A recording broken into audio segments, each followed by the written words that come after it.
Graça e paz, eu sou o Manuel Costa, estamos aqui em mais um Momento de Fé.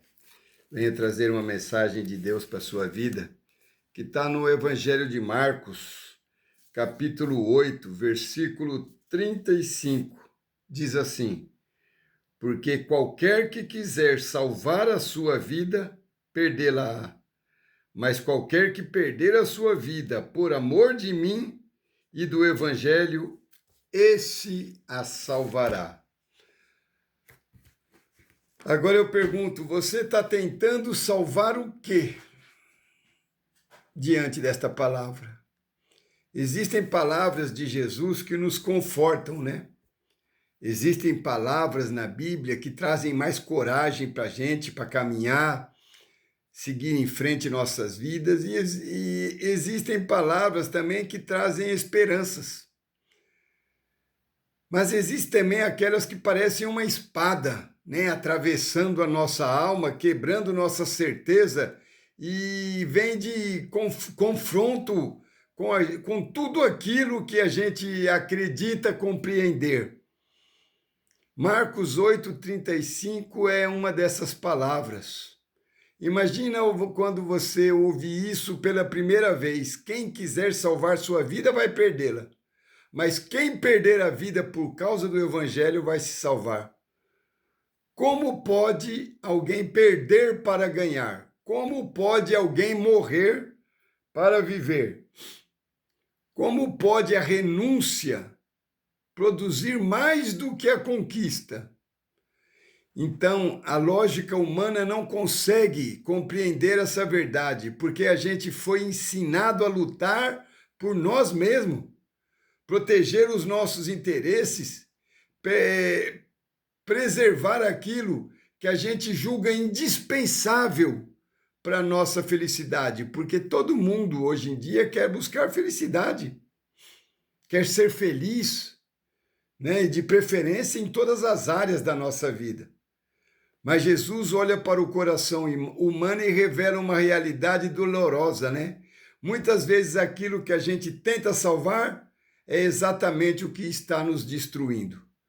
Quantas pessoas passam anos correndo atrás de reconhecimento e continuam vazias? Porque hoje ser reconhecido está na moda.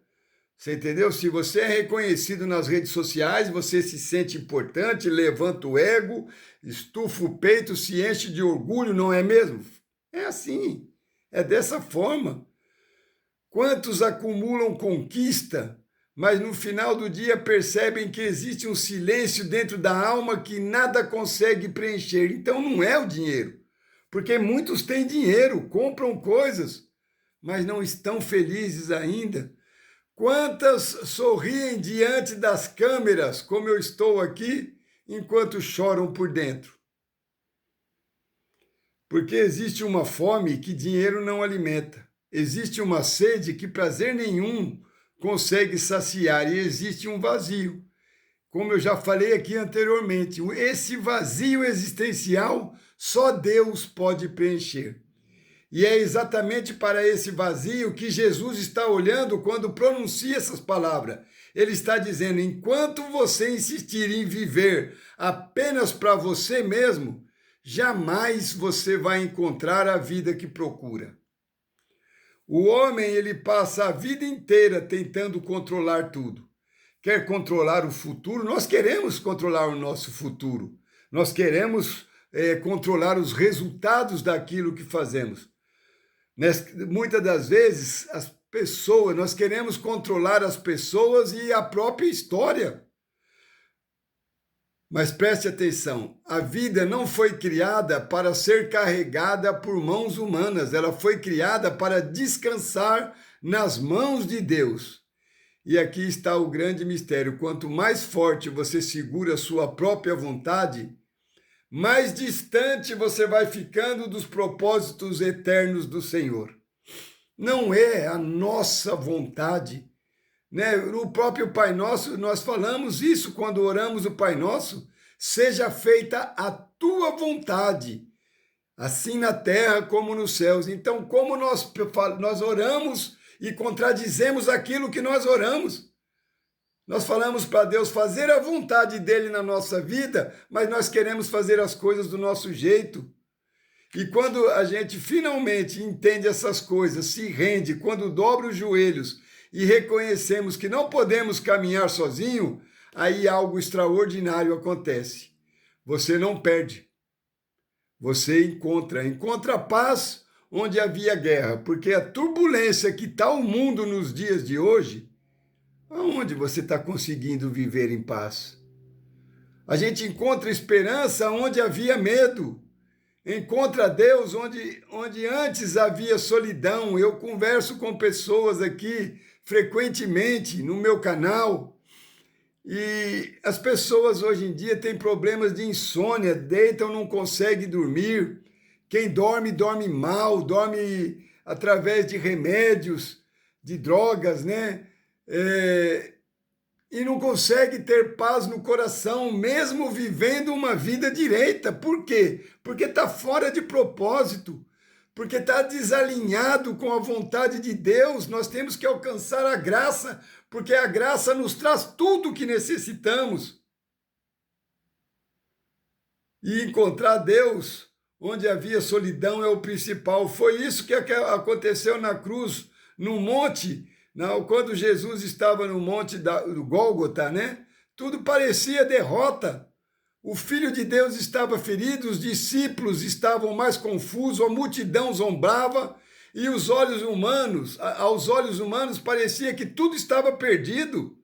Mas enquanto o mundo enxergava o fracasso, Deus escrevia a maior vitória da eternidade. A cruz não foi o fim, foi o começo. A morte não venceu. A vida venceu, o túmulo não permaneceu fechado, porque a esperança ressuscitou. E desde então Deus continua revelando o mesmo princípio aos seus filhos. Aquilo que é entregue a ele nunca é perdido. Abraão entregou Isaque e recebeu a promessa. José perdeu a liberdade e recebeu um reino. Jó perdeu tudo e encontrou uma glória maior ainda, e os discípulos deixaram barcos, sonhos, mas encontraram algo que o mundo jamais poderia oferecer. Toda vez que alguém entrega a sua vida a Cristo, algo morre.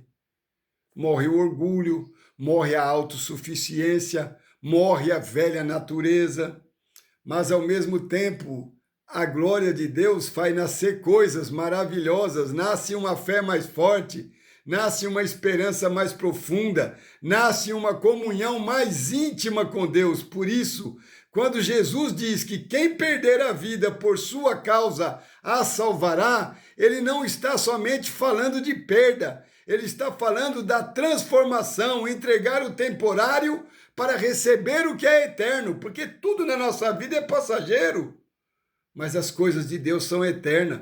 Entregar o controle para receber a direção, entregar a própria vontade para viver os planos perfeitos de Deus, porque o reino dos céus, no reino de Deus, existe uma verdade que o mundo jamais compreenderá completamente. A vida mais segura não é aquela que está aqui nas nossas mãos, o que nós controlamos, é aquela que foi colocada para sempre nas mãos de Jesus. Então, se você ainda não colocou sua vida completamente nas mãos de Jesus, se você está assim sem essa percepção de colocar sua vida nas mãos de Cristo, peça ajuda a Deus e Ele vai fazer isso na tua vida, porque a vida vai se tornar diferente. Eu não estou falando que vamos ter uma vida ausente de problemas, não. Eu estou falando que você vai conhecer a paz mesmo ao meio das tribulações. Você vai conhecer a bênção, mesmo em meio às adversidades. Você vai conhecer Jesus de perto, mesmo estando ao longe dele. Amém? Deus abençoe a todos. Paz, saúde, prosperidade. Até a próxima, se o Senhor assim nos permitir. Deixe seu amém nos comentários e que o nosso Deus seja louvado para todo sempre. Até a próxima.